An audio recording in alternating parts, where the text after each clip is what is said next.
Olá, boa tarde. Eu sou Rosamélia Andrade Dantas, professora do Departamento de Medicina da Universidade Federal de Sergipe e coordenadora do eixo Educação e Saúde do Grupo Educom.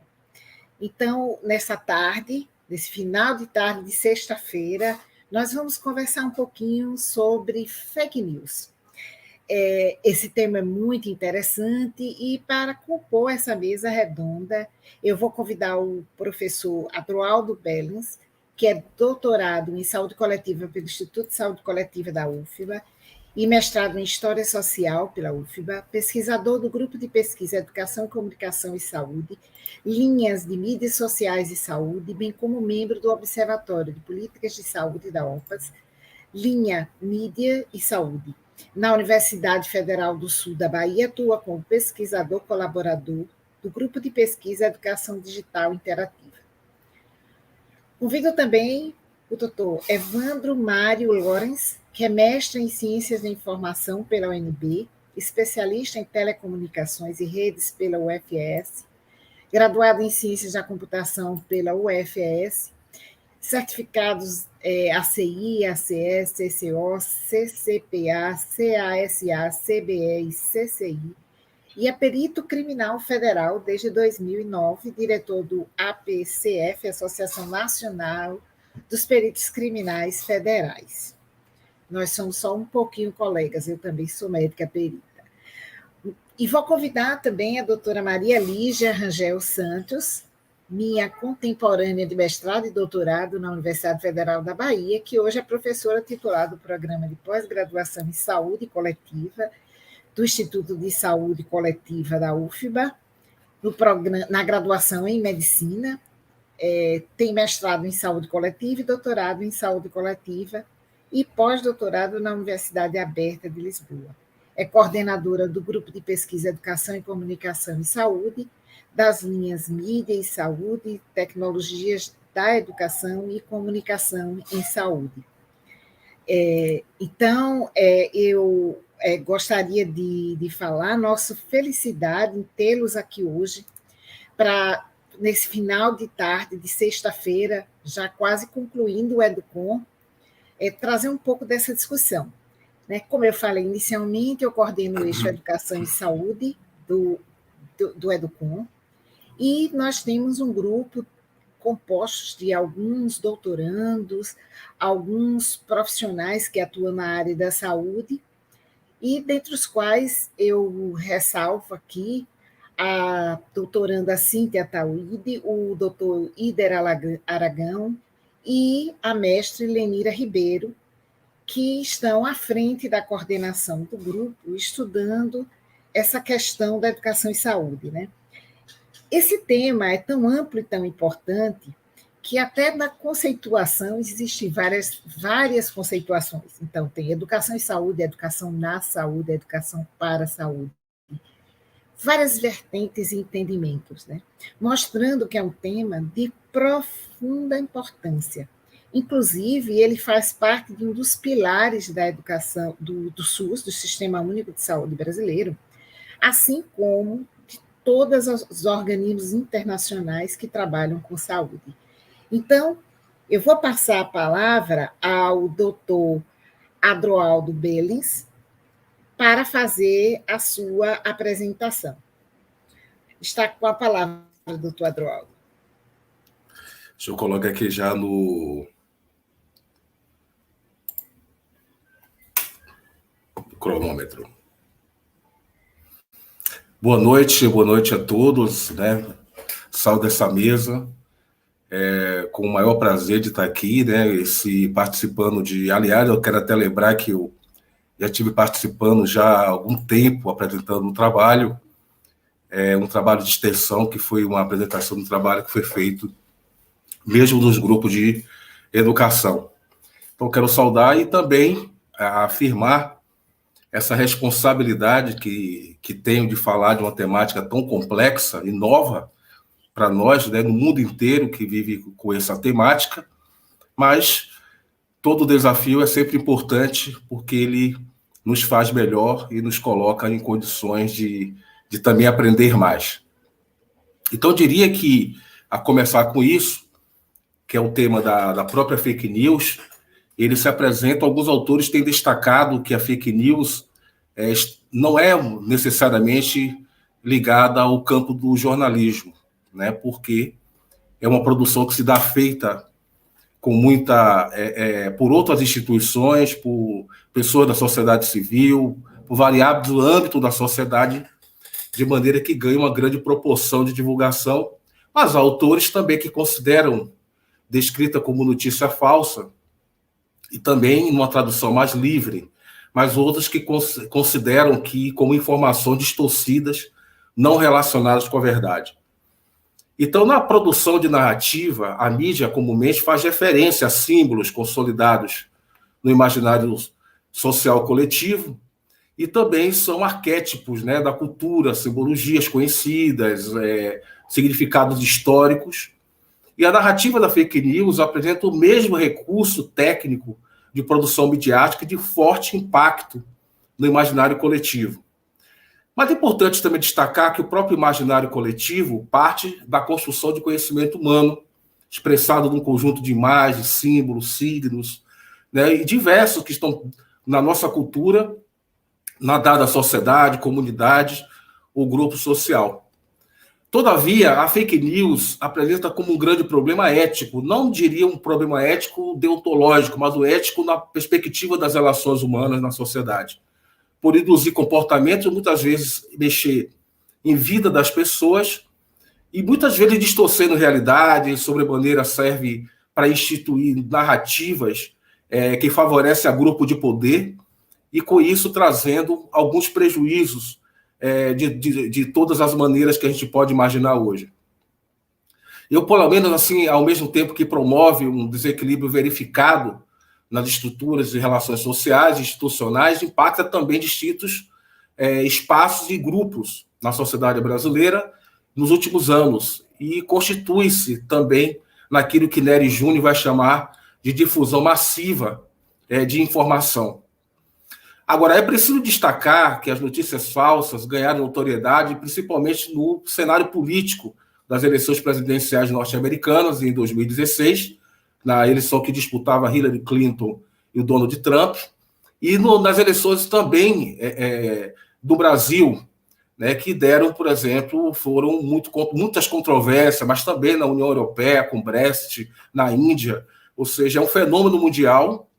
E muitas das vezes a gente tem que entender que o próprio espaço da internet, que vem sendo ocupado por grupos mais radicalizados, extrema-direita, utilizavam ferramenta com essa capacidade de curtir e compartilhar, e muitas das vezes os aliados, com a falta de checagem das fontes de notícia, terminam também recompartilhando e alastrando as fake news. Uma outra característica importante com as informações parciais que às vezes são utilizadas em opiniões alheias e que determinam fontes, pensando inclusive nessa perspectiva de uma informação noticiosa de credibilidade. O pesquisador Muniz Sodré, ele traz uma perspectiva interessante, que ele coloca a questão, segundo ele, que é a cultura do algoritmo, que cria uma sociedade paralela fora da dimensão do real, abrindo espaço para fantasma, abre aspas, para fantasmas e horrores que aparecem quando a sociedade civil perde força. E com isso aparece o fenômeno da robotização da comunicação e as redes infectadas de robôs que atuam eleitoralmente, como foi visto nas eleições de 2018, e também com impactos em outros campos. Mas eu aproveitei para trazer também para essa discussão Pierre Bourdieu, na sua perspectiva, inclusive tem uma capacidade de síntese muito grande, de trazer para a teoria social a questão da comunicação, um pouco diferente do estruturalismo, e também para a gente discutir a perspectiva do fake news nesse mercado simbólico, que Bourdieu demonstra que a própria produção do sentido da economia das trocas simbólicas. E ele vai dizer que sistema simbólico é um instrumento de conhecimento e de comunicação. E, por sua vez, vai dizer que é exercer o poder de estruturante porque são estruturados. O que ele quer mais ou menos dizer com isso? Ele fala que estruturantes estruturados, estruturas estruturadas são os meios de comunicação, a língua, a cultura, os discursos ou as condutas, mas também os instrumentos de dominação, que ele vai considerar o poder, a divisão do trabalho em classes sociais, divisão do trabalho ideológico, manual, intelectual, e sempre com a função de dominação. E esse poder simbólico é o poder de construção da realidade que tem de estabelecer uma gnosiologia, ou seja, o sentido mais imediato da gente enxergar o mundo, e particularmente ele chama isso do mundo social. E esses símbolos servem como instrumento por excelência de integração social, enquanto instrumento de conhecimento, e por sua vez também de comunicação, que contribui de alguma forma para a reprodução social, ou seja, também numa integração lógica, numa integração moral. E, por sua vez, essa reprodução social ou simbólica, como instrumento de dominação, está também cumprindo uma função política, de legitimar a dominação, de contribuir para a dominação de classe sobre a outra, e que ele vai chamar isso de violência simbólica, dando reforço à sua própria força e fundamentando, de algum modo, e contribuindo para a domesticação dos dominados. Tendo isso em vista, que essa própria produção de sentido no mundo é marcada principalmente pela violência simbólica, mas também por relações de poder e por mecanismos de apropriação e uso de linguagem, que não estão geralmente disponíveis para todos, que envolve complexos processos de ritualizações, de concorrência, de monopólio, de exclusão, de marginalização, né? E essa língua depende, de alguma forma, da expectativa da coletiva, que garante um sentido social. E esse sentido social sustenta, de alguma forma, as mesmas condições que garantem as crenças, como a gente acreditar que há uma prática dos feiticeiros, de uma magia, um mágico que cria na gente toda uma sensação. E por isso Bourdieu fala de um mercado simbólico, apontando que essas condições de sucesso da comunicação são traduzidas nas formas de capital e de lucro, porque ele se refere muito, inclusive, ao processo da própria economia. E aí ele trata a fake news, na perspectiva da estrada fake news baseado nisso, que ela apresenta como instrumento narrativo, que busca induzir tanto a adesão da conjuntura vivenciada por uma população que vive historicamente desigual, mas também que tem a tendência a essa questão do consenso. E ele vai considerar que esse ato de fala, que se é colocado como movimento de toda uma conjuntura, mobiliza disposições e, ao mesmo tempo, faz a gente pensar esses campos particulares. Então, o discurso sobre o viver e o morrer, numa conjuntura de crise sanitária, está diretamente ligado ao poder simbólico e de modo que repercute no hábito, que, em outras palavras, é dizer a nossa visão de mundo, né? Então, a fala tem um valor e um poder relacionado aos rituais, às instituições, que lhe sustentam e retira a sua força simbólica e as condições de eficácia. E essas condições de sucesso da comunicação dependem muito da relação de poder desigual, que o Bourdieu chama de poder simbólico, e, ao mesmo tempo, a mágica de fazer as coisas com palavras. Então, vacinar ou não vacinar, no contexto da Covid-19, tem um poder simbólico, não pelo medo da doença somente, mas pelos riscos que ela pode trazer para nós enquanto indivíduo, enquanto membro, enquanto coletividade. E as fake news sobre a vacina se deve à luta de grupos de poder que mobiliza diferentes interesses em jogo, né? E na fala que encontramos as trocas de mensagens, elas não são neutras, há uma relação de autoridade, né? A atribuição de valor, de valorização, desvalorização dos diversos discursos que estão em jogo.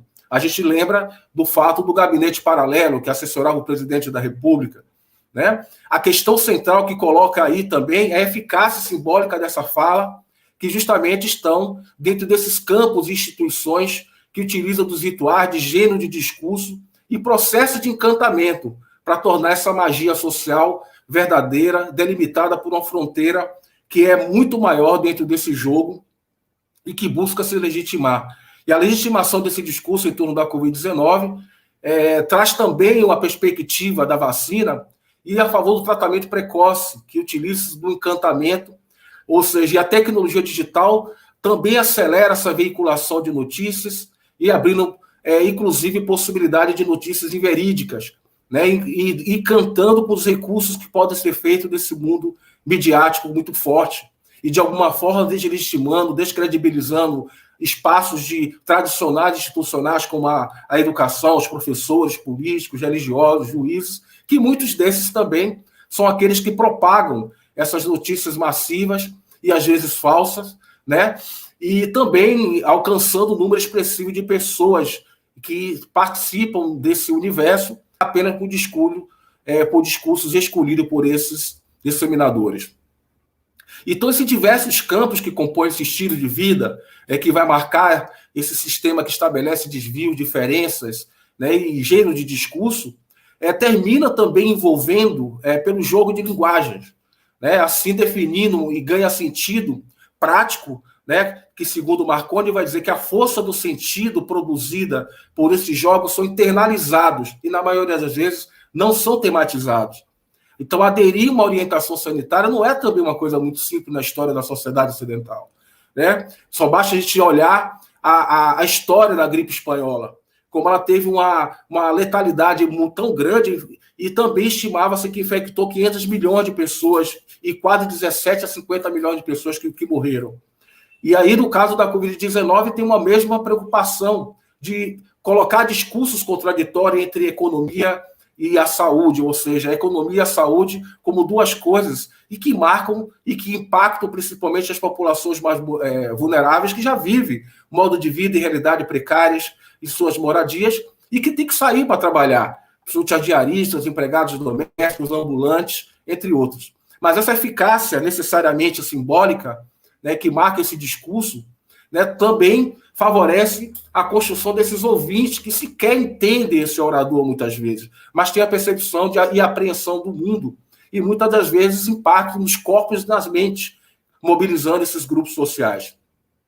Trazendo isso que a difusão massiva de discurso, por sua vez, ela constitui também elementos ideológicos, dissemina também consensos, muitas vezes colocando essa população vulnerável nesse jogo, tentando fortalecer, inclusive, esse poder de silenciar outros discursos que estão mais evidentes.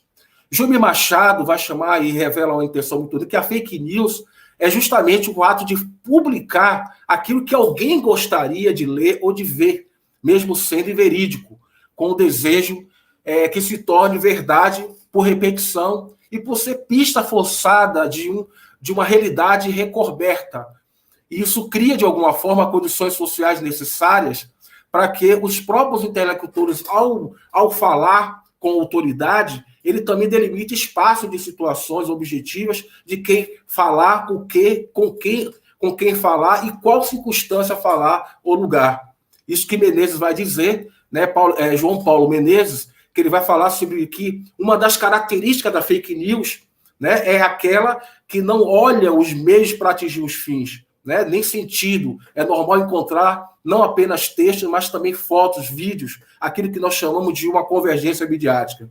Bourdieu dá o nome de poder simbólico produzido pelos meios e as relações de dominação legítima, né, ou seja, que também são capazes de mobilizar o seu capital simbólico através de uma autoridade como título, família, experiência profissional, experiência de vida, e seus discursos que produzem uma sensação de ordenamento do seu mundo. E a visão do mundo é determinada por classe, a maneira como ela também representa a classe social, sendo que a ideologia é a representação da relação imaginária, né, inclusive dos indivíduos com suas condições reais de existência. Entretanto, o poder simbólico não é distribuído também de modo igual para todos, né? Os agentes enfrentam toda uma questão de relações que são dadas por autoridade de poder, e com isso garante uma produção, né, e condições para a realização da eficácia simbólica do discurso. Então, as lutas simbólicas são marcadas pelas lutas também pela manutenção e reposicionamento das condições de discurso nas mais esferas do mundo social, com a intenção também de ser avaliados, reconhecidos e legitimados, e circulam como efeitos, né, que tornam o texto do discurso uma ação. E nessa direção que Marconi Filho vai chamar a atenção que a fake news atua como dois planos básicos. No primeiro, abre aspas, no bombardeio a médio prazo, em constante intermitente através de blocos monolíticos de pensamento estereótipos, de fácil absorção, nenhuma reflexão e na ação pontual em momentos decisivos, por meio de massacres volumosos que poste no Facebook, no Twitter, no WhatsApp, em grande círculo de pessoas. O poder simbólico, na sua natureza, é a capacidade de fazer coisas com as palavras e também de produzir crenças, né? Visto que fazer com agir. Poder de revelação e poder de consagração nas palavras de Bourdieu. E, ao mesmo tempo, aparece a figura do porta-voz. E esse porta-voz, né, ao falar de um grupo, ao falar de um lugar, de um grupo de existência, o grupo em questão, institui também este grupo, aquele grupo que faz parte daquela rede, com a operação de magia, com inerente todo o ato de nomeação, né, na concepção de Bourdieu, mas também a produção de enunciado a partir de posições ocupadas por esses respectivos enunciadores nos campos, acadêmicos, políticos, midiáticos, literário, e também o capital simbólico acumulado por eles em suas lutas anteriores. Mas muitos desses discursos apresentam-se como reacionários, né? O indivíduo impõe a sua maneira de pensar, seu espaço para uma discussão dos seus pontos de vista, conceitos, valores, tomando como superiores, inquestionáveis, portanto, a sua visão de mundo, tornando-se o quê? Uma visão de mundo totalmente autoritária, independente do espectro, por exemplo, ideológico e político que possa surgir. Sempre existem pessoas assim em todas as dimensões da sociedade. E esse processo de comunicação consiste na construção de fronteiras que têm sentidos e que exercem, de alguma forma, também um poder político. Então, com vista nisso, nas redes ditas sociais, acredita-se da informação que ela não é prioridade. Ou seja, de acordo com o Sodré, os rumores falsos viajam muito mais rápidos e mais longe com compartilhamentos alcançados de um número maior de pessoas nas redes sociais, Twitter, do que informações verdadeiras. E o poder de realizar com as palavras e fazer ver, crer, agir em meio de palavras a partir de atos ritualizados é o que pode ser chamado de poder simbólico. Toda dominação simbólica para Bourdieu é isso, parte daqueles que sofrem o impacto, uma forma de cumplicidade, que não é a submissão passiva, né, mas nem coerção externa, mas, por sua vez, uma adesão a valores. Bonazzi vai dizer que, nesse sentido, o conservadorismo realça o poder político como uma ação necessária, que vai, inclusive, cimentar na sociedade, né, uma estrutura e também toda o que ele chama de anarquia. E com essa identificação quase autoritária pelas fake news, os reacionários encontram, por sua vez, instrumentos ideal para disseminação e, consequentemente, popularização de suas ideias, valores, contrapontos, inclusive contra os seus inimigos, com bandeira como defesa da moral, dos bons costumes, né, da defesa da pátria, defesa da família tradicional, combate aos bandidos e corruptos, combate ao tráfico, o uso de drogas, combate à libertinagem, à luxúria, à prostituição. Esses grupos utilizam a difusão massiva de informação para provocar rupturas e também crises estruturais que vão marcar, inclusive, a sociedade brasileira com o objetivo de legitimação. Então, portanto, eu concluo questionando, né? No que tange temas relacionados, por exemplo, à saúde, observamos uma complexidade de sentidos, não somente pela justificativa de incapacitação do indivíduo para viver uma vida normal, não somente porque o estado de saúde pode submeter a pessoa ao risco de morte, né? Mas nesse contexto, uma disputa de narrativas como impactos práticos, né? O modelo biomédico, por exemplo, tem como centralidade o cuidado da doença e saúde, muito centrado no indivíduo, na tecnologia e na doença, e principalmente nas tecnologias medicamentosas. Em contrapartida, temos outro debate nesse campo, que é a saúde coletiva, como campo de produção de conhecimento voltado para a compreensão da saúde, explicação dos seus determinantes sociais, bem como no âmbito das práticas direcionadas para uma promoção da saúde, como atenção à saúde, né? Voltado para a prevenção e cuidados e agravos e doença, tomando apenas o indivíduo, não apenas o indivíduo, mas também os grupos sociais, portanto, a coletividade. Então, são dois pontos que estão aí. Mas, nesse sentido, se nós temos nossos futuros profissionais de saúde que estão passando pelos cursos universitários, né, eu deixo uma pergunta. Se a universidade é um espaço constituído de posições contraditórias, como é que estão as disputas simbólicas na construção do ato de currículo? Tá bom? Fechada a minha fala. Avancei só apenas 37 minutos, me desculpa. Uau, parabéns! Isso foi preciso. Foi preciso. Obrigado, professor. Na sequência, para que nós não nos. Agradeço demais suas colocações, anotei aqui uma série de questões que a gente retoma já já, quando formos fazer a discussão. Eu gostaria agora de agradecer o professor e convidar o professor Evandro Mário Lorenz para fazer sua exposição. Boa noite a palavra, todos. doutor Evandro. Muito obrigado. Boa noite a todos que estão nos assistindo. Um agradecimento especial à organização do evento por nos conceder a honra desse convite. Em especial também agradeço aos nossos colegas aí de debate, professora Adroaldo, professora Maria Lígia, e também a coordenadora da mesa, professora Rosa Amélia. Vamos tentar dar um foco nessa segunda parte, na questão mais técnica da análise de fake news, e eu vou compartilhar uma tela para que possamos, então, seguir nesse momento.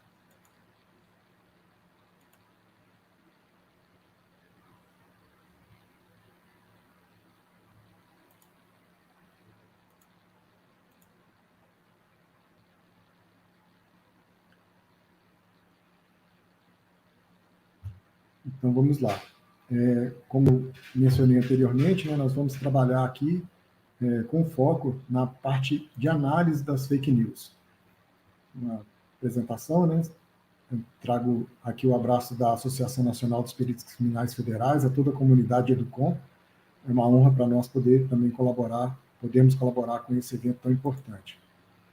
Hoje nós vamos discorrer, nesse pequeno tempo que temos, sobre o problema das fake news.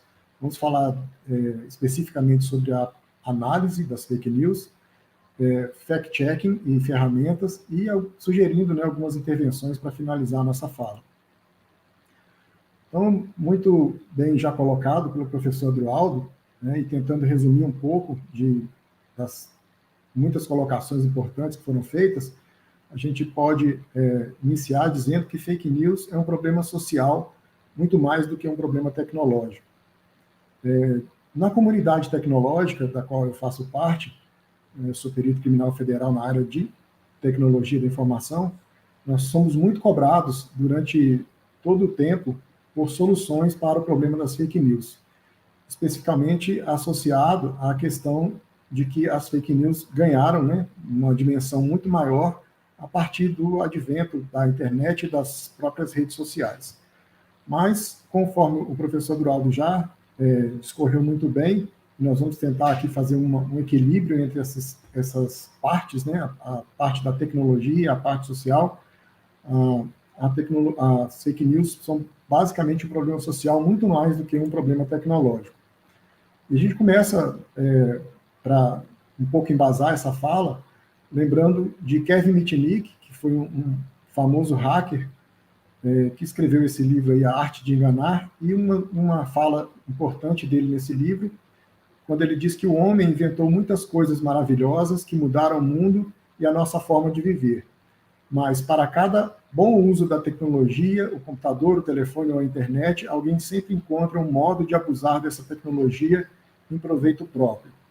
Então, isso é o fundamento, né, do fenômeno das fake news, essa necessidade de usar recursos para obter vantagem, mesmo que isso custe socialmente para os demais.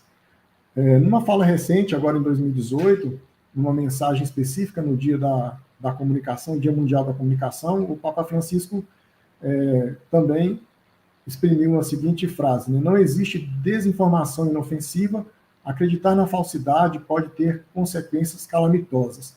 Então, a gente estava no auge de muitos ruídos aí relacionados a eleições e processos decisórios que envolvem deliberação, em que a desinformação era questionada e tida por muitos como inofensiva. Não, isso não é um problema.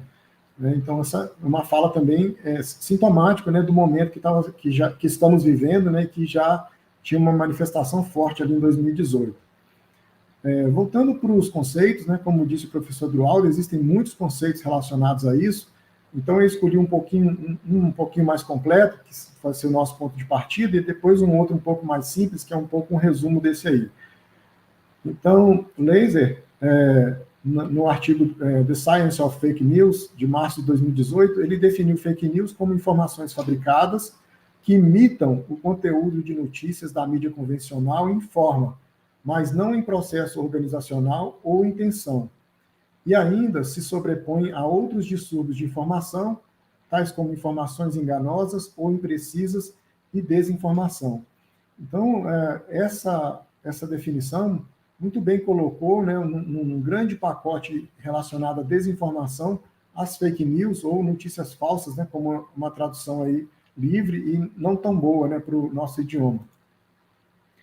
A definição um pouco mais simples vem no livro de Fayet, de 2018, onde ela diz que fake news são notícias deliberadamente manipuladas ou informações fabricadas. Ou seja, o que a gente tem aqui é um pequeno resumo do que da definição anterior. Então, nós vamos partir desse chão, né, das questões de notícias ou informações deliberadamente manipuladas ou informações fabricadas, que vai muito aí no que o professor já falou anteriormente, né, da questão da manipulação, né, do uso do recurso de informação para manipulação social, para geração de engajamento de grupos.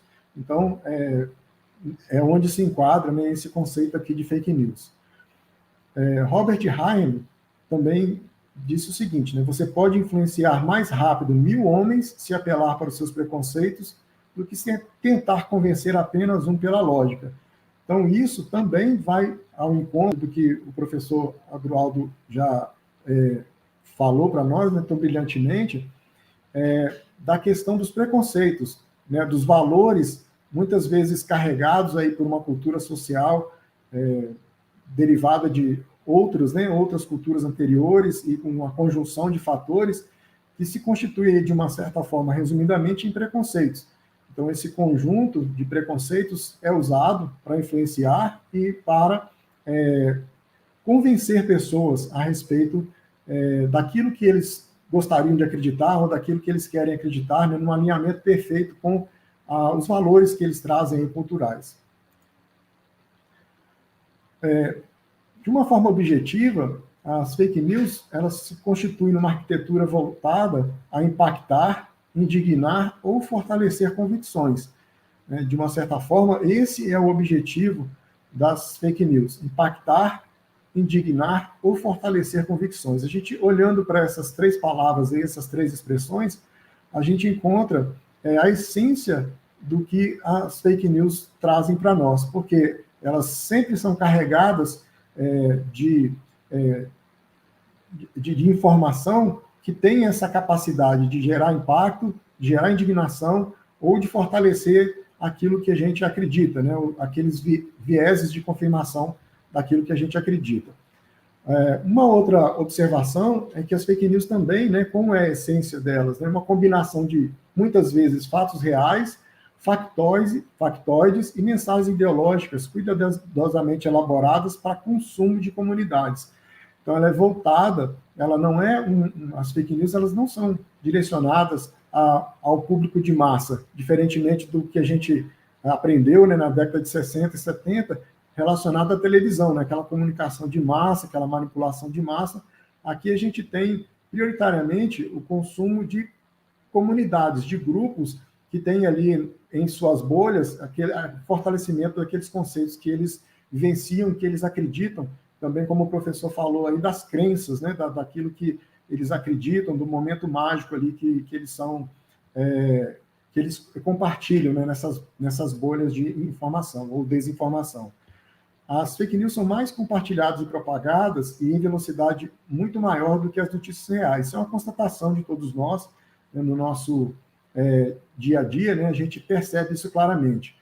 E a questão da audiência qualificada, ou seja, objetivando grupos, pequenos segmentos, e que são segmentados por algoritmos das mídias sociais, que têm essa capacidade não por nenhum aspecto mágico, mas pela própria quantidade de informações que cada um de nós deposita nos repositórios das redes sociais. Então, lá, deliberadamente, a gente coloca todas as nossas informações, os nossos hábitos, o nosso dia a dia, aquilo que a gente come, aquilo que a gente vive, né? E essas informações são todas aprendidas e usadas pelos algoritmos para nos segmentar, nos colocar em pequenos grupos, onde eu vou encontrar afinidade, uma pequena bolha onde eu vou encontrar acolhimento àquela minha realidade ou aquela minha visão de mundo, né, aquela minha forma de viver o mundo.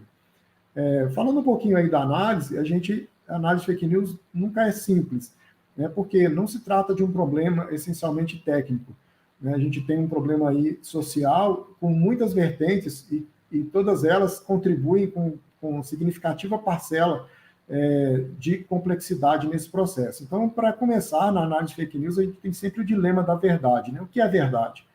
Né? E aí entra a subjetividade, né? Entram contextos, né? Entra a complexidade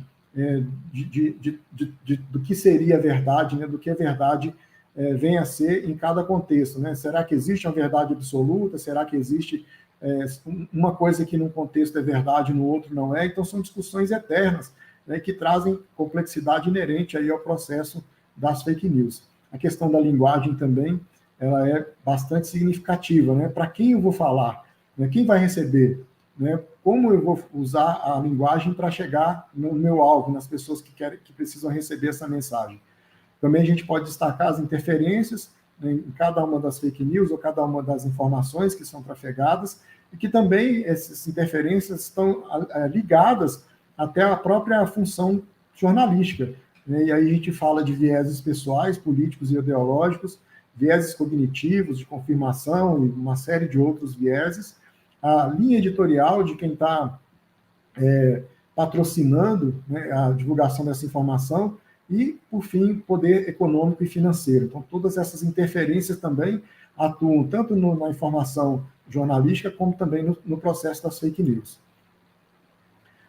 Do ponto de vista de uma análise técnica, que é basicamente, acredito, né, que o propósito do nosso convite para essa mesa, a gente não consegue analisar a fake news do ponto de vista semântico.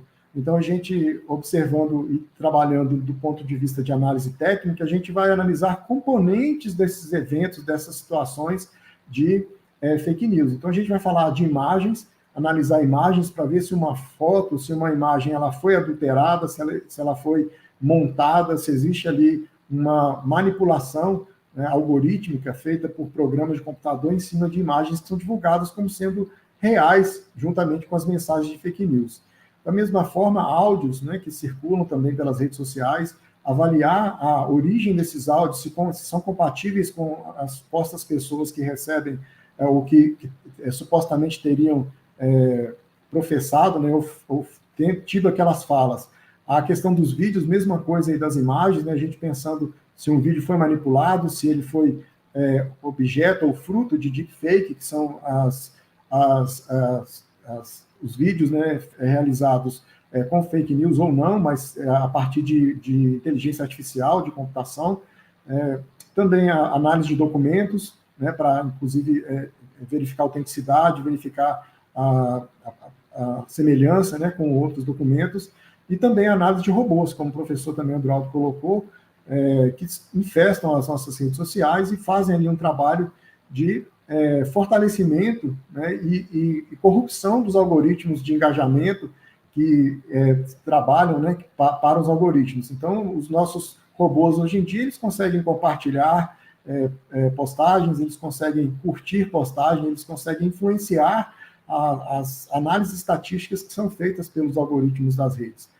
Do ponto de vista da análise semântica, um outro universo, e que a parte técnica não consegue contemplar, a gente vê ainda mais, um grau mais elevado de subjetividade e uma dificuldade ainda maior de contextualização.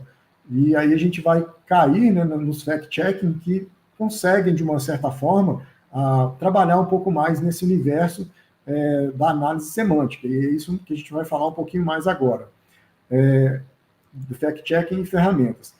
Então, eu vou falar aqui especificamente de algumas ferramentas, não vai dar tempo de falar de todas, mas algumas ferramentas importantes que hoje em dia estão disponíveis para qualquer cidadão ter acesso e poder, de uma certa forma, aprender como analisar notícias que são divulgadas por redes sociais ou até em veículos de comunicação e tentar, a partir dessa oportunidade de acesso a esse tipo de conhecimento, fortalecer a cultura local, né, fortalecer o ambiente educacional né, em relação à divulgação das fake news. Então, primeira ferramenta, o primeiro ambiente de tratamento desse tipo de situação que eu gostaria de destacar é o First Draft, é uma iniciativa jornalística que trabalha muito forte com o jornalista em si, para que ele saiba verificar fontes, verificar circunstâncias em que as postagens ou as matérias são veiculadas. Então, eu recomendo, né, a análise disso aí. Ela é voltada para jornalistas, mas ela tem um aspecto muito didático, né, que pode ser acessado aí, acessível para qualquer pessoa. Então, basicamente, ele trabalha aí com 5 perguntas, né, para que possa ser iniciado, então, a análise de informação. A primeira está relacionada com a origem, né, essa informação ela é original, ela veio de quem supostamente publicou, né, ou se é isso foi forjado, quem criou a peça de conteúdo, quando essa peça foi criada, onde essa peça foi construída, e aqui a gente está falando muito em vídeo e muito em imagens, né, que são, hoje fortalecem demais as fake news. Hoje a gente não tem mais muita fake news só textual, a gente tem sempre acompanhado em um vídeo, uma imagem que vão dar, entre aspas, aí, um grau de legitimidade a essa informação que é veiculada falsamente. E, por fim, também a questão da motivação. Por que esse conteúdo foi divulgado, né? Por que ele foi colocado lá?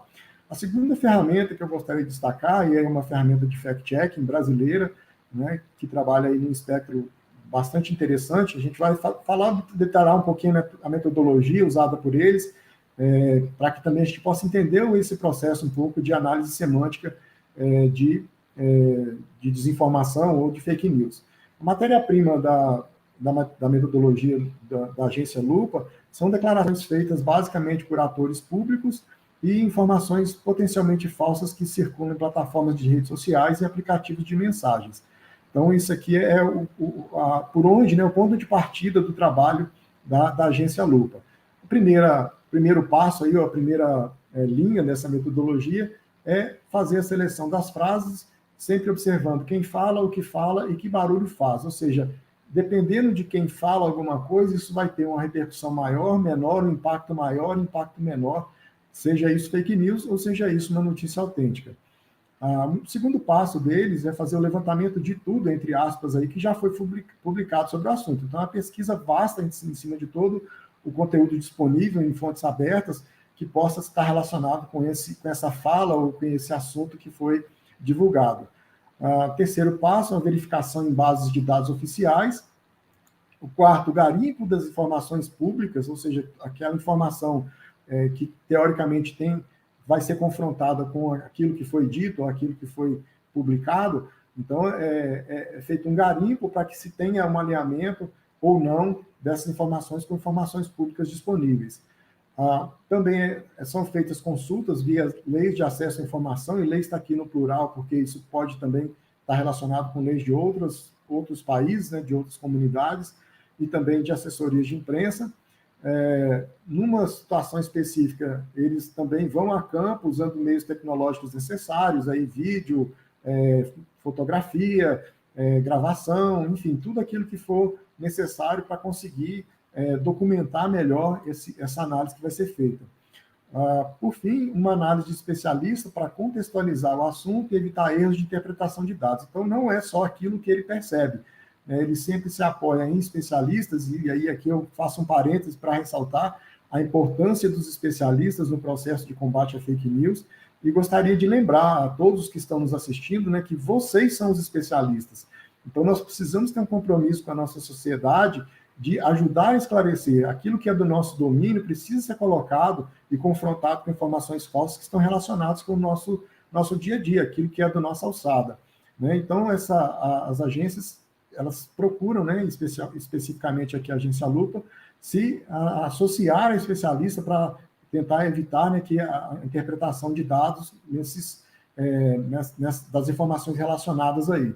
E, por fim, o último passo de vez, né, a solicitação de uma posição oficial daquele que foi checado, dando-lhe tempo e ampla oportunidade de se explicar, e que é o conceito de contraditório, né, dando oportunidade a quem quer que que queira, né, que esteja envolvido naquela questão. O resultado desse trabalho da Agência Lupa é sempre uma matéria jornalística em texto objetivo, com os links que viabilizem a reconstrução do caminho percorrido pelo checador, pelo jornalista que checou, e também o entendimento das conclusões, ou seja, não é uma coisa só lançada, né? É possível que cada um de nós, percorrendo o mesmo caminho, possa então chegar às conclusões parecidas ou até diferentes, em alguns casos, daquilo que foi checado.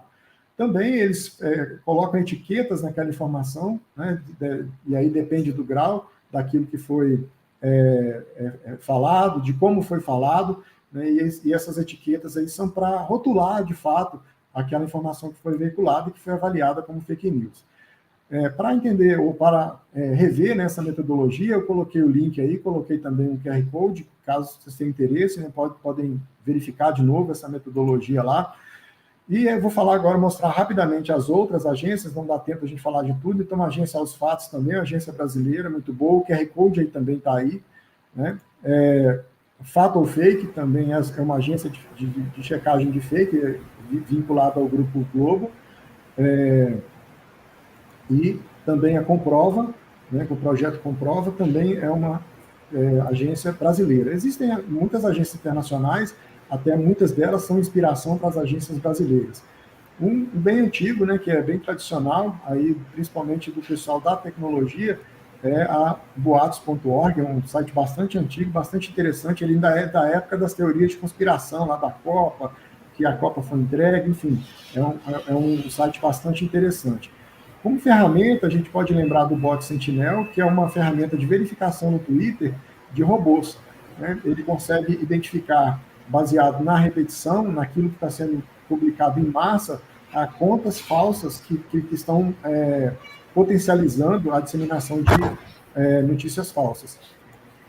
E outra ferramenta interessante, a Sleep Giants, que tem um foco em desmonetização de sites ou de veículos de comunicação ou programas que estejam divulgando discurso de ódio, fake news e coisas do tipo. Então, é uma iniciativa bastante interessante porque ela vai no bolso dessas iniciativas que têm muito de interesse econômico. Para finalizar já a minha fala, eu acho que eu estou bem no limite aí do tempo, se eu estiver, inclusive, passando, me avisem. A gente fala rapidamente de intervenções, eu vou só mencionar, a gente não vai discutir agora, podemos discutir no momento futuro, né, na nossa conversa. Então, a primeira intervenção importante é educar sobre as fake news. Não pode ser feito só num cursinho de fake news ou na internet, no site. Isso tem que ser feito no nosso dia a dia. Isso tem que ser a nossa prática em ajudar as pessoas a entender, de fato, o que está por trás das fake news. Uma outra intervenção importante é a interação com parlamentares para propor e pressionar por legislações, regulação governamental e autorregulação ética das plataformas de mídias sociais. Isso é um ponto bastante controverso, muito difícil de ser implementado, mas essa pressão em cima da nossa comunidade parlamentar ela precisa existir para que, de fato, no passo a passo a gente consiga soluções.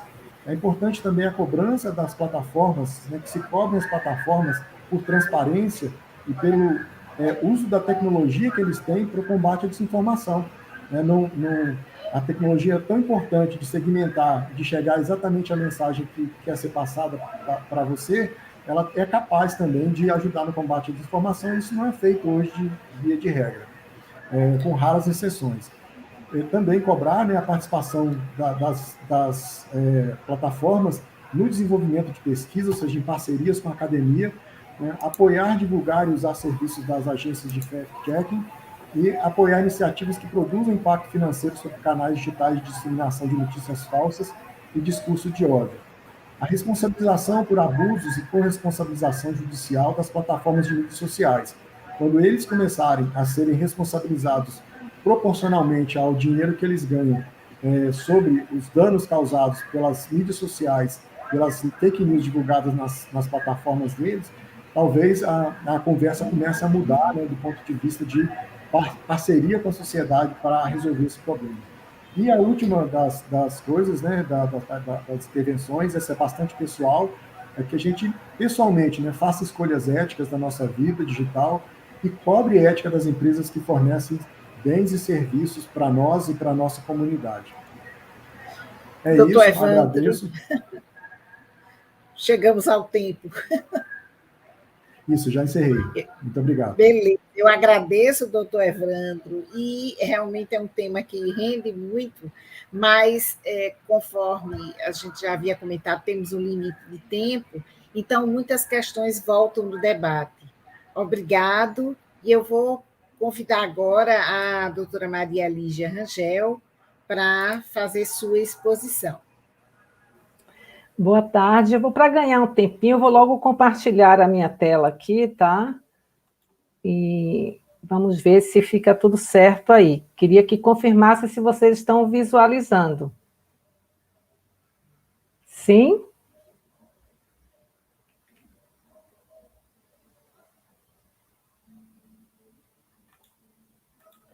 Não visualizaram a minha tela? Compartilhar a tela, deixa eu ver.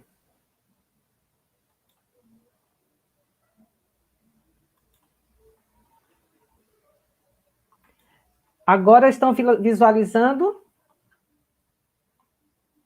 Não consigo ouvi-los.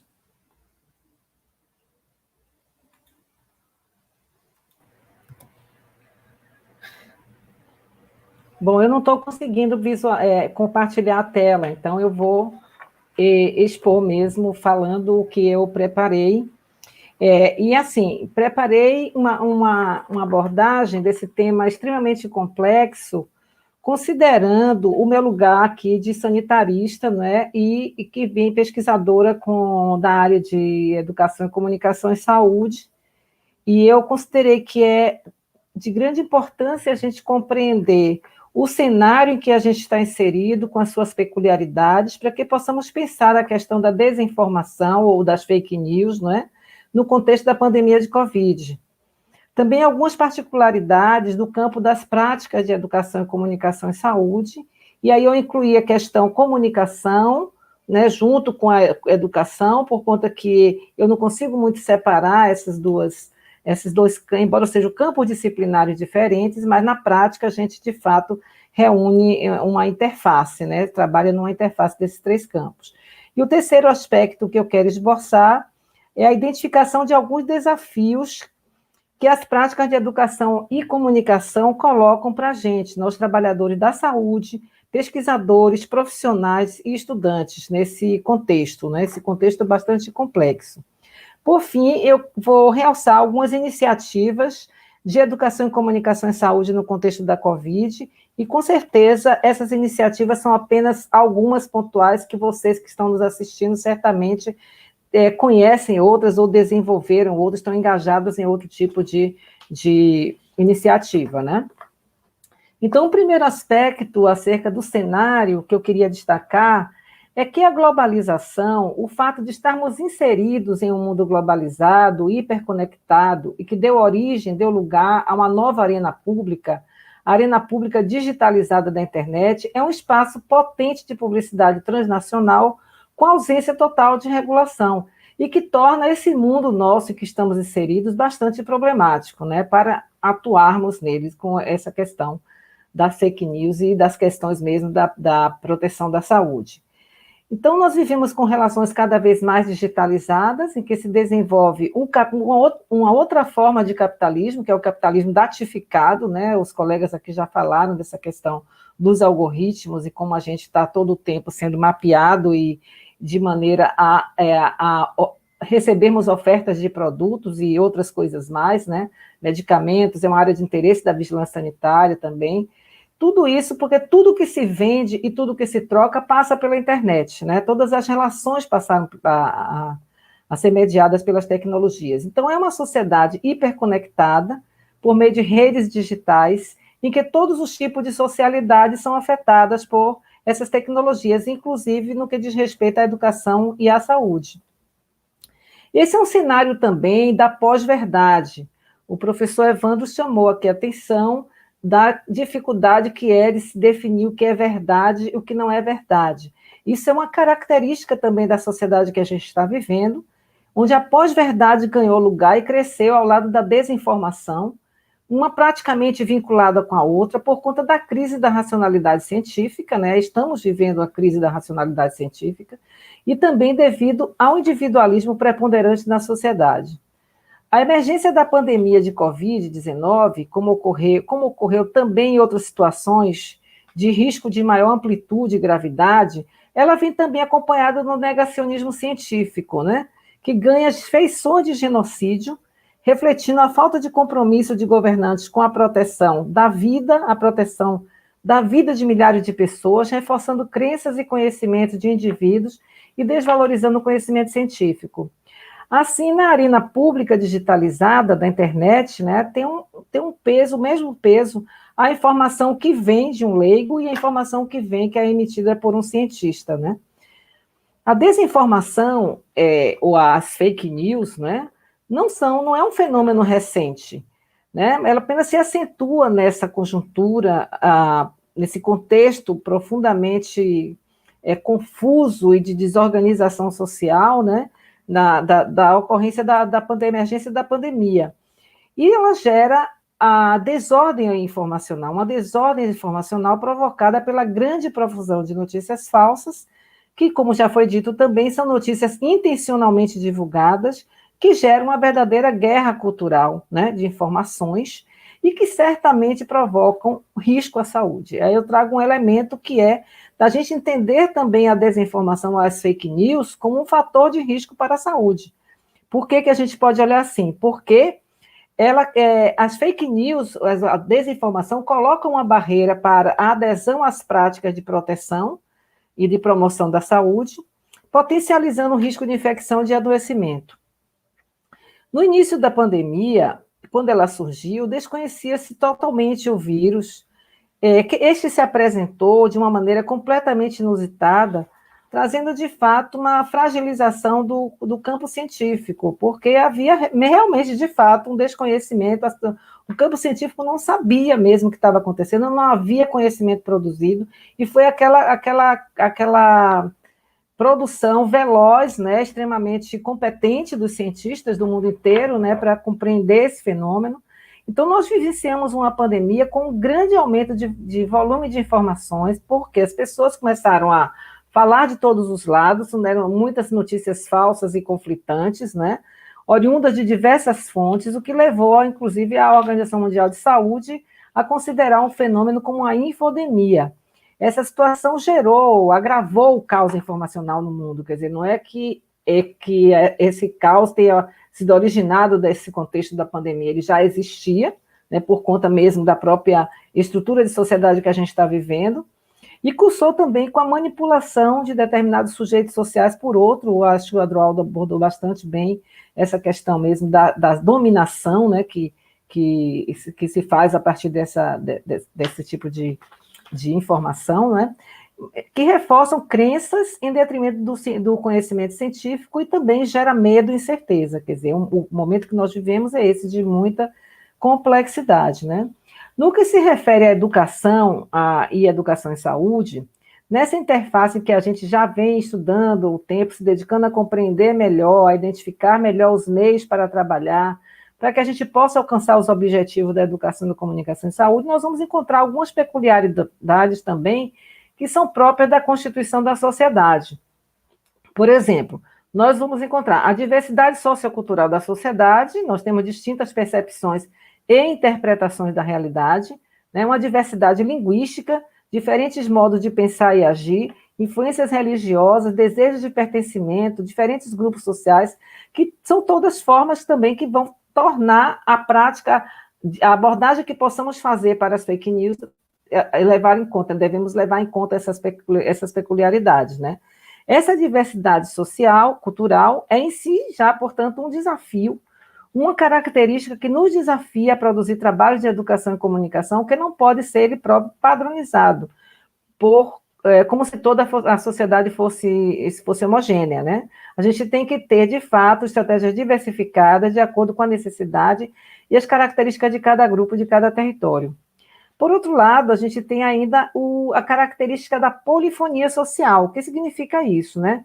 Nós temos vozes dissonantes de múltiplas fontes de informação que atuam de forma descoordenada, na sociedade sobre o mesmo assunto. No caso, a pandemia, né? E são trabalhadores de saúde que produzem uma narrativa, as narrativas das mídias, governos, associações, sindicatos. Então, aquilo que também o Adroaldo trazia, que é uma disputa simbólica que nós temos a partir dessa polifonia social, né? As formulações e percepções dos problemas que são próprios de cada lugar e de cada grupo também se interconectam, eles se comunicam na sociedade e potencializam e entram em conflito, pois os sujeitos estão em interação. São conhecimentos também em interconexão, de modo que a dinâmica de circulação de conhecimentos e informação na sociedade contemporânea, ela já é em si uma dinâmica complicada, complexa, né? E vem que ser agravada com a questão das fake news e com a questão da desinformação, né? É dada por essa diversidade, mas também dada pelas tecnologias de informação e comunicação a que os sujeitos têm acesso. O problema do acesso também reflete a desigualdade social, a desigualdade do acesso, né? Mas, de qualquer forma, nós sabemos que existe a ampliação do uso das redes digitais na nossa sociedade, do WhatsApp, Facebook, do Twitter, e etc., que passaram a fazer parte da vida cotidiana de muitas pessoas, na verdade, de grande parte da população, pois vivemos hoje mergulhados nessas tecnologias. Mas a gente também vive um outro aspecto dessa diversidade cultural, que é a hibridação cultural, né? Que é o fato da gente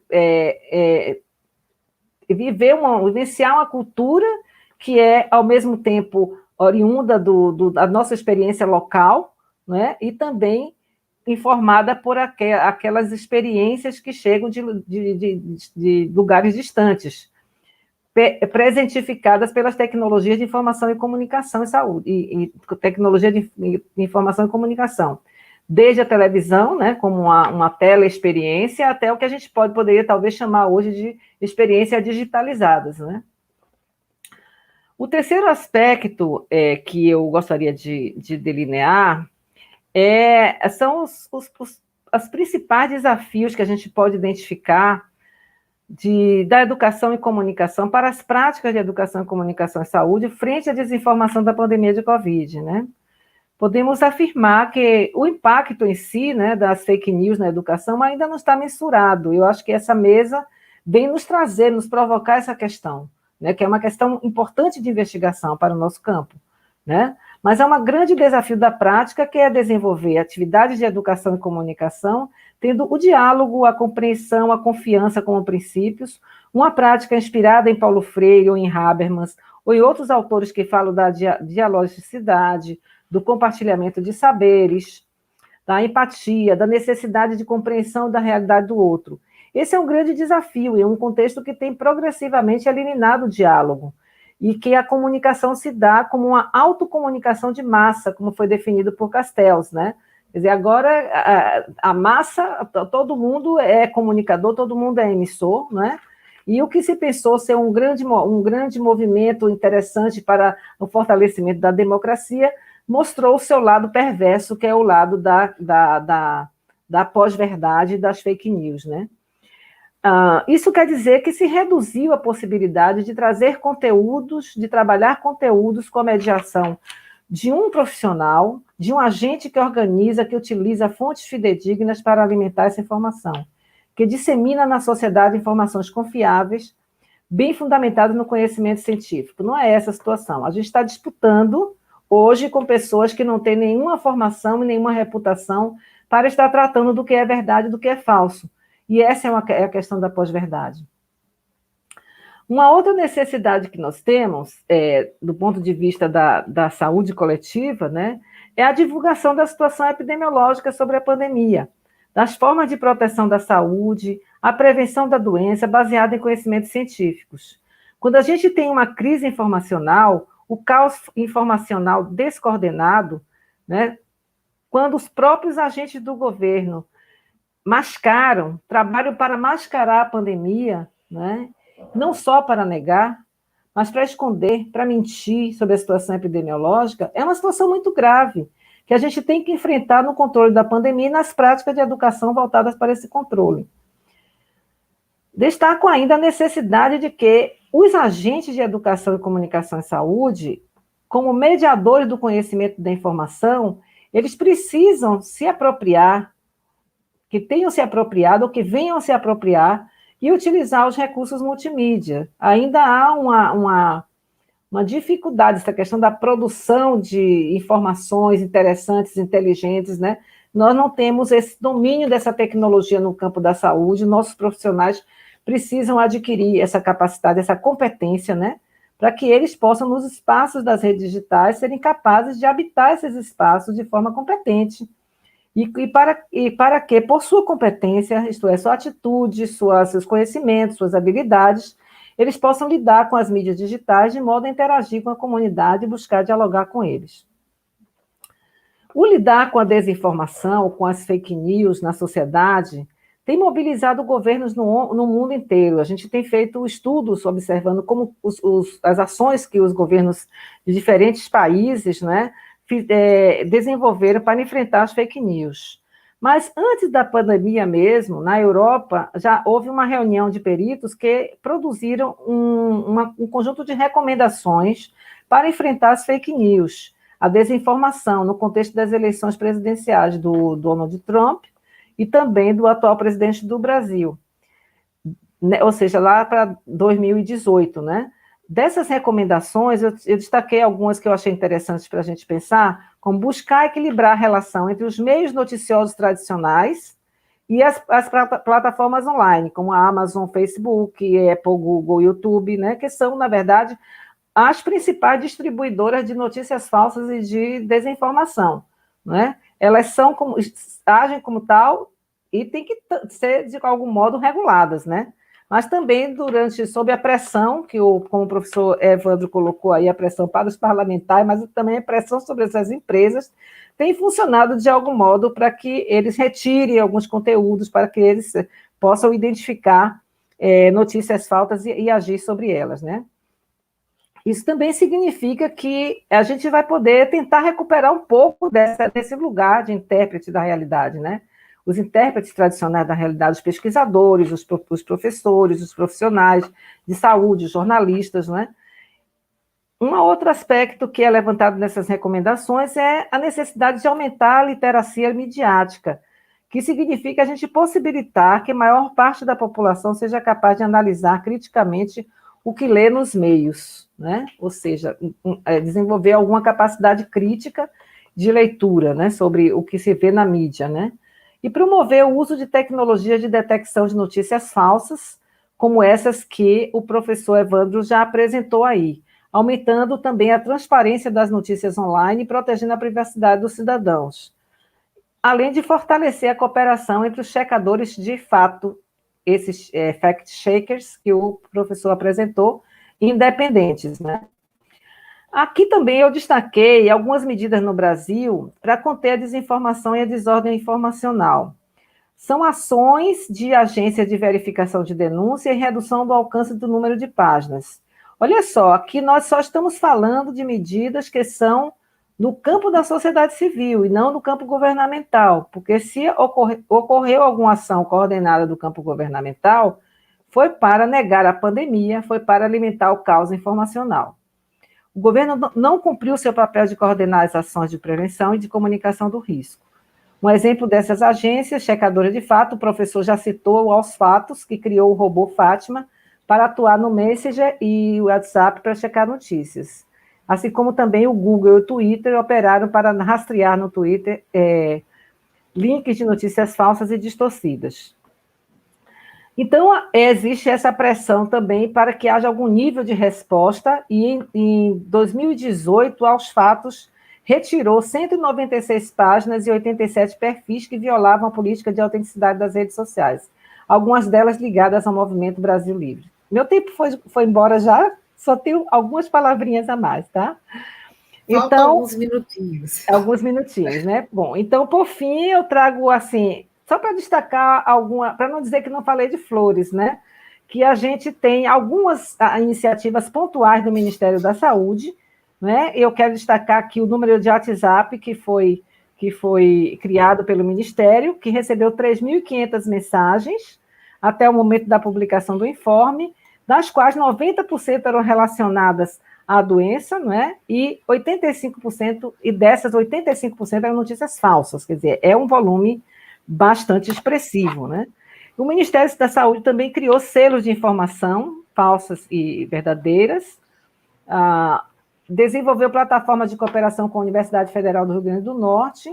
Nós, no Instituto de Saúde Coletiva, fizemos um mapa de navegação para facilitar o acesso à informação fidedigna. E também destaco a experiência da UnaSUS, que é do Ministério da Saúde, que é uma importante rede que tem uma grande capilaridade no país, pela sua oferta de cursos de capacitação, tanto da população como dos profissionais de saúde. São cursos todos eles voltados para a questão do coronavírus. Então, a gente vê por essa... Eu tinha desenhado um mapa mental, estava aqui pronto para apresentar para vocês, que mostra essa complexidade, né, do que é a gente pensar as nossas práticas a partir do campo da saúde, né, para intervir sobre esse problema. É lógico que é uma prática que necessariamente só se fará a partir da conjugação de esforços com outros campos disciplinares. Então, eu parabenizo essa iniciativa dessa mesa por nos propiciar esse diálogo aqui com pessoas de outras áreas, e estou aberta também aqui ao diálogo, tá? Muito obrigada. Obrigado, professora Lígia Rangel. Eu convido o doutor Adroaldo e o doutor Evandro para retornarem para o nosso espaço de discussão.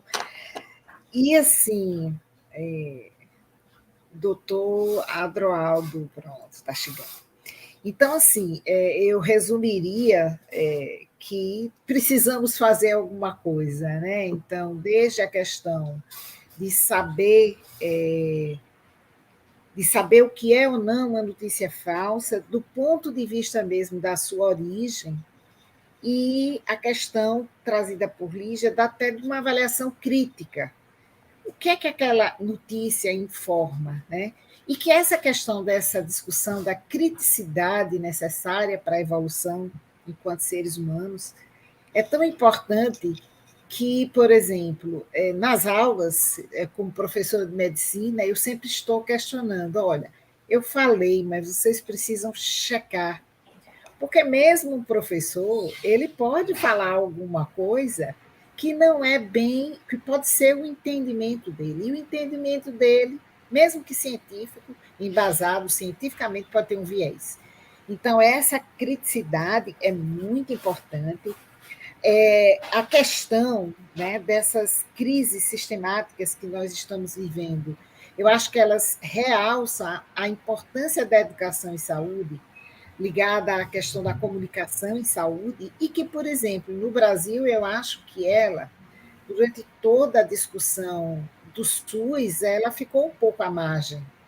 Eu acho que a gente poderia discutir um pouquinho isso, né? Então, assim, será que o nosso SUS está fazendo realmente esse papel de trazer a informação? Lígia falou da questão do UnaSUS, do Ministério da Saúde, que avaliou as fake news. E aí eu estava olhando que, por exemplo, a maioria das fake news foram sobre câncer. Então, assim, é algo bem interessante de ser discutido. Por que é que as pessoas estão fazendo isso? E trazendo uma colocação que me chamou muito a atenção do doutor Adroaldo, que é a questão da universidade. E como é que está as universidades nisso? Né? Nossos alunos hoje estão vivendo uma realidade informacional. A sala de aula está voltando aos poucos, possivelmente continuará híbrida, mas os alunos têm um forte acesso. E o que é realmente que é verdade, até que ponto essas questões são verdade, e essas pós-verdades, essa questão das desinformações, e como trazer, doutor Evandro, para o nosso dia a dia a capacidade mesmo de checar isso. Será que todos nós, aonde ensinar isso? Seria na escola? Quem deve ensinar? E aí, saindo um pouco do nível superior, indo até para as escolas de primeiro e segundo grau, como fica isso para os professores que estão vivenciando uma realidade ainda e que trouxe à baila a questão online? Então, como fica isso?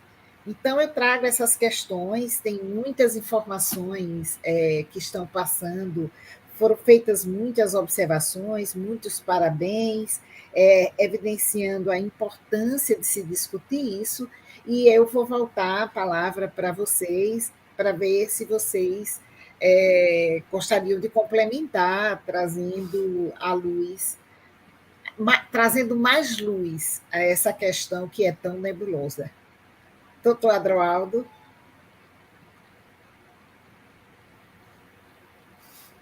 Está sem som.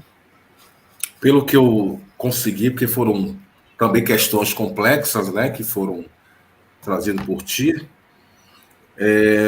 Primeiro começar com a perspectiva do SUS, que eu acho que, como sistema que, na verdade, é resultante de uma estrutura do sistema de saúde brasileiro, me parece que essa é uma responsabilidade que vai além também de uma prática que vai além, inclusive, de governo. Né? Eu acho que a universidade tem um papel importante nessa perspectiva de, inclusive, provocar o SUS, né, que vai além do estabelecimento de saúde. E quando a gente, por exemplo, enfrenta, no contexto do SUS, a gente enfrenta o próprio SUS, que é vítima do próprio fake news, historicamente. E que, de alguma forma, a própria mídia, ela construiu essa imagem do SUS a partir, claro, não eram fake news, mas era uma forma de enquadramento que desvalorizava a própria postura e a qualidade desse SUS, que é uma conquista histórica, resultado da luta da reforma sanitária brasileira, que vai dar-se com essa luta na Constituição de 88 um espaço importante para isso. Agora, evidentemente, que hoje nós temos um Ministério da Saúde que também ali, como espaço contraditório, né, evidentemente, que a gente não vai entender os espaços institucionais como se ele assumir um governo, ele vai funcionar de tal forma, é um espaço contraditório. Ali tem mais o espaço de poder, ele vai definindo com as suas políticas que vão ter prioridade, sejam elas internas, sejam elas no âmbito mais geral. Mas, quando isso é trazido para o campo da própria educação, e aí a gente precisa também observar que a universidade precisa também criar mecanismos de fazer com que aqueles que não entendem na sociedade, aqueles leigos, ele também possa compreender esse conhecimento restrito. Eu lia ontem um filósofo da ciência, que é o Gerard Fourier, e ele dizia: a ciência nasce com a burguesia. Ela nasce com a burguesia, ela tem grande impacto sobre isso, mas também a ciência não nasce senão com os interesses, não são interesses desinteressados, ela nasce também aliada aos interesses econômicos. Mas a gente vive ainda a experiência do Brasil diferente. A gente já tem algumas pesquisas que são financiadas por agências públicas, mas ainda nós temos a dificuldade de universidade que se articule com outras instâncias da educação. Né? Eu vou colocar minimamente, porque o grande debate ideológico que está aí nas fake news, o que tem um valor de cientificidade e o que é aquilo que não tem um valor de cientificidade. O que é que tem um valor na perspectiva do que é uma notícia falsa, do que é uma notícia. Mas a gente é preciso discutir, e eu acho que ao discutir a notícia, a fake news, a gente precisa ir muito mais além.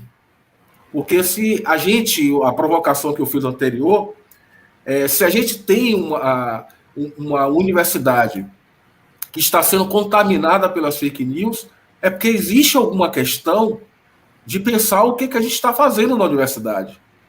E isso me parece que também coloca um problema de crise, que, aliás, eu não acho ruim a crise. A crise, em grego, no latim vai significar crises, ou seja, movimento. Ela significa movimento. E o movimento é que a gente está num lugar muito acomodado. Né? Eu digo, por exemplo, na perspectiva da relação da universidade com a ciência, que muitas vezes é uma ciência que fala para os seus pares. Ela não fala para aqueles que são leigos na sociedade. A gente fala uma saúde, como o Lígia colocou muito bem na fala dela, a gente faz uma saúde que a gente fala para os nossos pares, mas não fala para aquele que tem a necessidade de saúde. E a comunicação é fundante, por quê? Porque ela vai fazer com que aquele outro também que entenda o seu processo de adoecimento, a sua experiência de adoecimento, ele possa ser também co-participante do seu autocuidado, ao invés de ser responsabilizado pelo seu adoecimento. Eu acho que tem uma questão muito séria sobre isso. Agora, quando a gente fala da universidade ter uma articulação com a educação básica, a gente pode se aproximar dela, por exemplo, com as bolsas de ensino médio, né, de PIBIC de ensino médio. E quantas e quantas bolsas de ensino médio, de PIBIC de ensino médio, sobram, porque existem professores que não estão comprometidos com isso. E muitas vezes, isso é um lugar de cômodo. Agora, a universidade ela tem um papel que, evidentemente, produzir conhecimento, produzir atividade extensionista, mas ela precisa, por sua vez, também, né, ampliar a participação dessa sociedade, como acho que eu vi um comentário sobre a questão dos muros, para que ela possa avançar no sentido de ser uma protagonista da interpretação também de realidade. O problema é que nós temos hoje interpretação de realidades que são falseadas a partir de informações que são feitas, que estão por aí, né? E eu não sei, aí talvez e utilizar também as próprias organizações da sociedade que vinham contribuir com a universidade no sentido de desmistificar essas notícias falsas, essas mentiras que estão aí colocadas. A Elisa levantou a mão aí, ela quer falar. Eu vou passar, Adroaldo, que nós estamos assim com a limitação de tempo, e aí o Alessandro está aqui me puxando as orelhas. Né? Eu vou passar mais 2 minutinhos para o doutor Evandro e dois minutinhos para a Maria Lígia, e o que nós podemos fazer é fazer um café. Olha, ele disse que vai me dar mais 5 minutos. Então, assim, o que nós podemos fazer é dar uma continuidade nesse trabalho através de um café pedagógico que nós podemos fazer com um tempo maior, tá certo? Mas eu vou passar a palavra ao doutor Evandro e depois ele me deu mais 5 minutos. Disse, Pode falar, doutor Evandro, está com a palavra. Muito obrigado. Na verdade, eu vou ser bem breve, né? Eu queria só dar um destaque na questão da educação, né, que a gente, repetidas vezes, né, nessa mesa redonda, a gente voltou a ela, que, na verdade, é o cerne da questão principal que a gente tem discutido, para lembrar, né, que as iniciativas mais bem-sucedidas ao redor do mundo contra as fake news, elas não estão apenas no entendimento do que são as fake news e de tentar identificar o que é e o que não é fake news, mas principalmente no trabalho em cima do pensamento crítico de quem recebe essa informação, né, que sejam eles alunos, professores, comunidade em geral. Então, a evolução de trabalho educacional em cima do pensamento crítico, da análise crítica daquilo que se recebe, ela tem tido mais sucesso do que propriamente classificação, né, dizer, isso aqui é fake news, isso aqui não é fake news, então deixar isso claro é importante, né, as agências de fact-checking são muito importantes, mas trabalhar o pensamento crítico dos nossos alunos e de toda a comunidade, e eu falei isso, né, da importância da gente discutir isso em todos os lugares, né, nos eventos como esse, nas conversas de bar, ou em todos os níveis educacionais, né, desde as crianças, né, para que elas comecem a pensar, a refletir sobre a informação que recebem.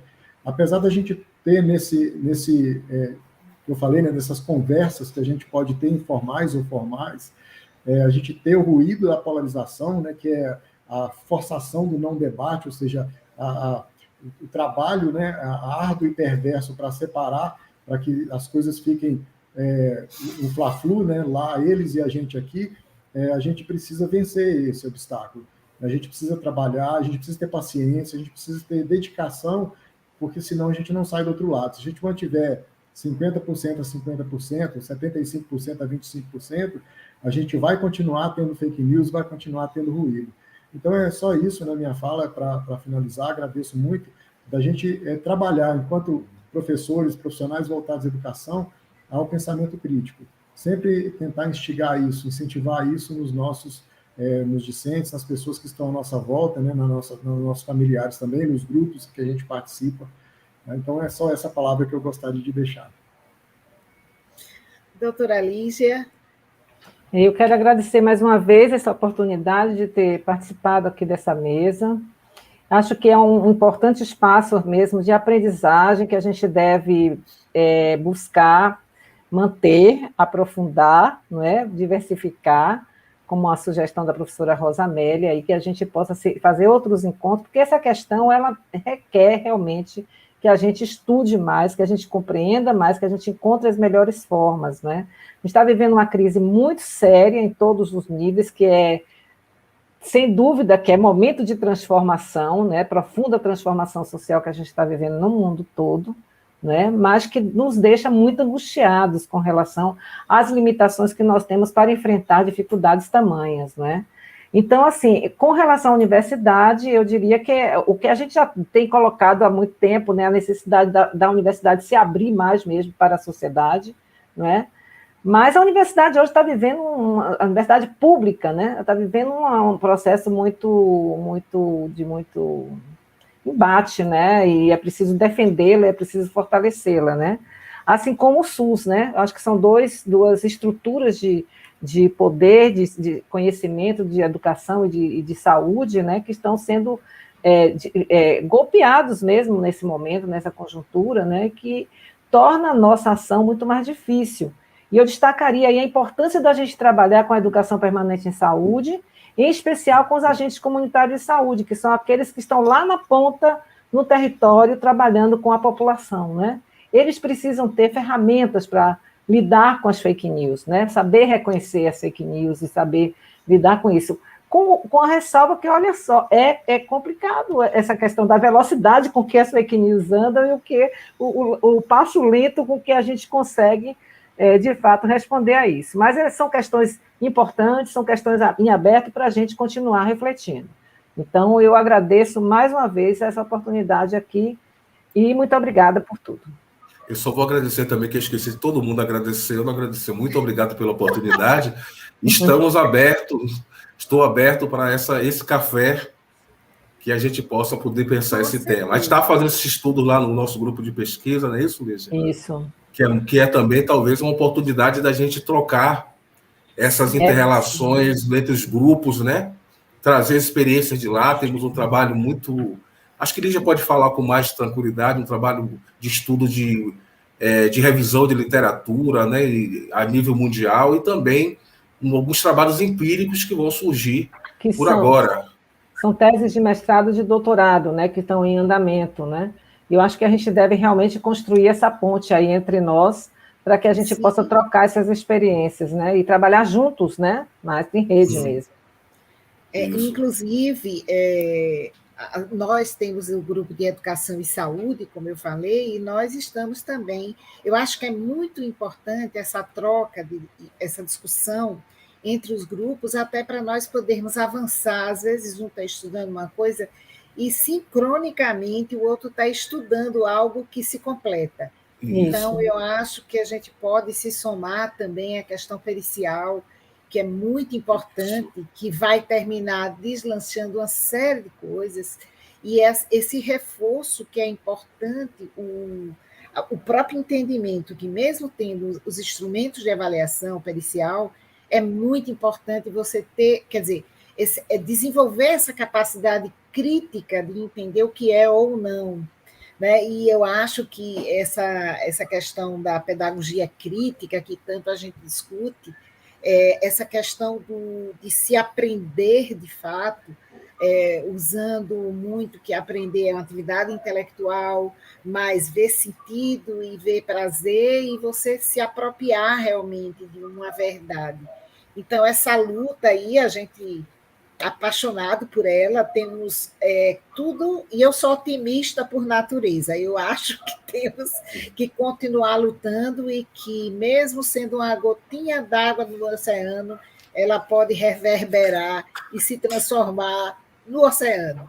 Então, eu quero agradecer à doutora Maria Lígia, ao doutor Adroaldo, ao doutor Evandro, ao doutor Bernard Charlot e à doutora Veleida por terem o desejo e a força de construir já o 15º EduPom, a equipe de Educação e Saúde, Lenira Ribeiro e Ider Aragão e Cíntia Ataíde, que nos escutam nesse momento, por vivenciarem todas as segundas-feiras discussões de educação e saúde e estarmos produzindo cientificamente.